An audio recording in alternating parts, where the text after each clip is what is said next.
हरे कृष्ण। आपण जानती कि जो घरे प्रतिदिन गीता पाठ हुए शास्त्र ताहाकु तीर्थ समान बोली कहे कहीं आसंतु जानिबा। हरे कृष्ण। गीता महात्म्यर चतुर्थ एपिसोड को आपण मानकु स्वागत। प्रिय सुधी भक्तवृंद, पूर्व एपिसोड रे आमे जानिलु जे भगवत गीतार नियमित अध्ययन मनुष्यर हृदय को पवित्र करे एवं तांकु पाप प्रवृत्ति दूरेई धर्मर पथरे चलिबार शक्ति दिए। आजिर एपिसोड रे आमे गीता महात्म्यर आउ एक अद्भुत रहस्य जानिबा।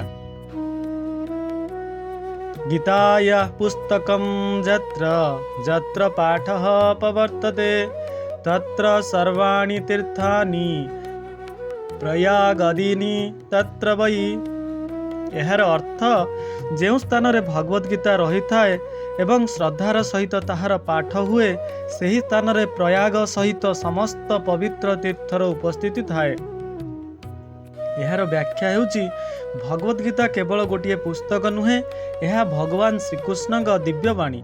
तेणु जेउठारे एही दिव्य बाणी को भक्ति भाव में पढ़ा जाए, शुणा जाए एवं जीवन में पालन करा जाए, सही स्थान आध्यात्मिक भाव में पवित्र हो जाए। शास्त्र कहे तीर्थ यात्रार उद्देश्य केवल एक स्थान को जीवा नुहे, बरं हृदय को पवित्र करिबा। जदि गोटिए घरे प्रतिदिन गीता पाठ, भगवानकर नाम स्मरण और भक्ति हुए तेबे सही घर मध्य एक पवित्र तीर्थ परि होई पारे।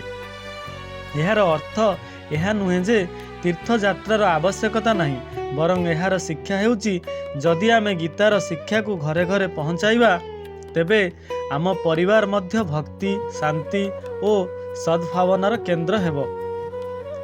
आसंतु आमे आजिर जीवन रे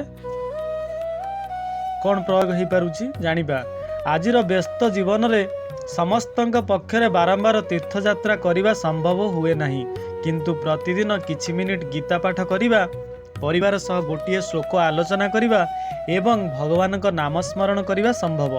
एपरि कले घरर परिवेश सकारात्मक हुए, परस्पर सहित सद्भावना प्रेम बढ़े, भल पाइबा बढ़े, मन शांत रहे एवं भक्तिर विकास हुए। यही गीता महात्म्यर सुंदर वार्ता। आसंतु आमे संकल्पबद्ध हेबा, आजि ठारू आमे प्रतिदिन अति कम रे गोटिए श्लोक भगवत गीतारू पढ़िबा, ताहार अर्थ बुझिबा एवं मो परिवार सह भाग करिबा। यही छोट पदक्षेप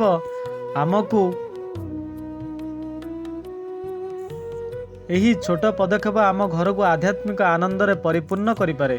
परवर्ती एपिसोड रे आमे जानिबा गीता पाठ होइथिबा स्थान को देवता, ऋषि, भक्त मानक कृपा मिले।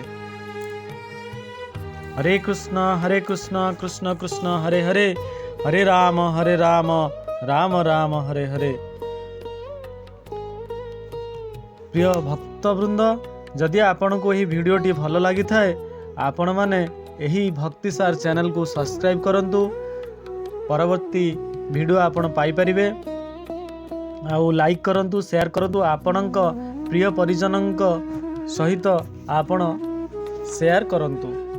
हरे कृष्ण। जय जगन्नाथ। जय श्रील प्रभुपाद की जय।